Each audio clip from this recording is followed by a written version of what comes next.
নবীজি আগমন কালে একমাত্র শয়তানের মন বেজার ছিল।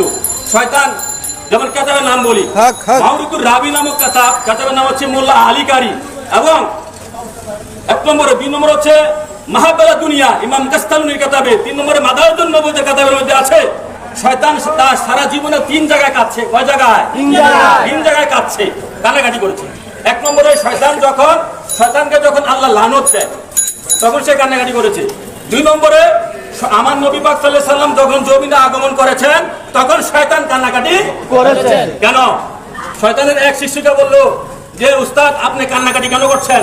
শয়তান বলতেছে আমি এই কারণে কান্নাকাটি করেছি, আমার যিনি চির দুশমন তিনি জমিনে শুভ আগমন করেছেন, তিনি আগমন করলে আমার শয়তানের সাথে লিপ্ত থাকবে না। সুবহানাল্লাহ। এই বেদনার কারণে শয়তান কান্নাকাটি করেছে। এই তোমরা এদিকে আসো, এই ব্যানারটা দেখা যাচ্ছে না, এদিকে তোমরা থাকো, তোমরা ভিতরে ঢুকো, পিছনে যাও।